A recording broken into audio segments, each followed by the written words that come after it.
The fluoride conspiracy. In a nutshell.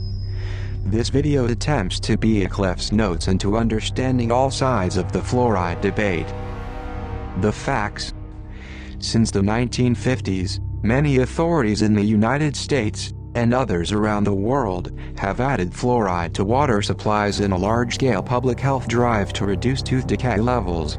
The American Dental Association, the World Health Organization, the British government, and many other bodies insist that fluoridating drinking water reduces tooth decay and does not cause health problems.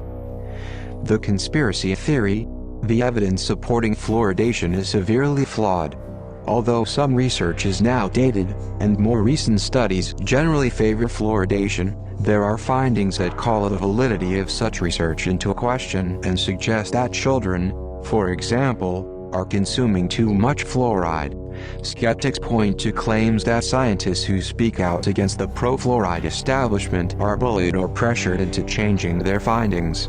Even at relatively low concentrations, fluoride has been linked to bone density loss, cancer, poisoning, and dental problems. Toxic lead concentrations in drinking water have been traced back to the presence of fluoride, which strips the protective coating inside lead pipes. Since most of the fluoride added to public water supplies is produced as a byproduct of industries such as aluminum and steel processing and fertilizer manufacture, it is a pollutant laden with toxic substances such as arsenic, lead, and other heavy metals. If fluoridation has questionable health benefits, and may actually be toxic, then why is the establishment keen for us to believe otherwise? The answer is big business. Since the 1930s, industrial giants such as U.S. Steel and the Aluminum Company of America, Alcoa, started to run into trouble with accusations of damaging pollution leading to numerous lawsuits. Fluoride was a problem pollutant, linked to everything from contaminated farmland to wholesale health calamities, such as the notorious 1948 Donora smog, which polluted the air, killing 20 and poisoned thousands of residents in Donora, Pennsylvania, home of the massive U.S. steel and zinc works. Handling their fluoride byproducts properly and cleaning up contaminated areas would cost the U.S. industry billions of dollars. And at the same time they would have to admit the potential health implications, and as a result this would open them up to crippling union actions. The sly solution was to market fluoride as a public health benefit. At the time, there was a lot of interest in findings which showed that residents of areas with high levels of natural water fluoridation seemed to suffer less from tooth decay, leading to the first suggestions that artificial fluoridation might be beneficial. The U.S. Public Health Service was in favor of this proposal. But who was in charge of the FSA? None other than Oscar R. Ewing, former top lawyer for Alcoa.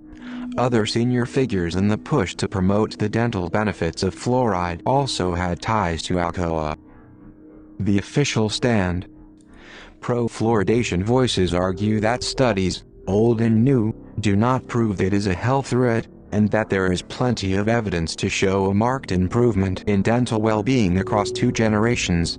Also that anti-fluoridation research tends to be characterized by poor science. How paranoid should you be? According to Dr. Robert Carton of the U.S. Environmental Protection Agency, fluoridation is the greatest case of scientific fraud of this century, if not of all time. With claims such as these, it is hard not to see the establishment's reluctance to question the fluoride orthodoxy as, at best, a severe case of inertia, and unwillingness to admit error. To believe the more lurid claims that the establishment is colluding with big business in marketing poisonous pollution as medicine to avoid a large-scale cleanup, you would have to be convinced the elite would put profit before public interest. In a post-Enron world, who could believe such a thing? But you would also have to believe that the elite and those in the know have not been drinking tap water since the inception of fluoridation. That means that before non-fluoridated bottled water was available, they could not have drank water when going out to a restaurant, or maybe they would just have to lug around a reverse osmosis machine wherever they go. Also, the life expectancy of people in the United States has continued to rise despite fluoridation and has showed no slowing since the 50s. But let's hear your thoughts. Make sure to subscribe to this YouTube channel for more videos like this. Toodles.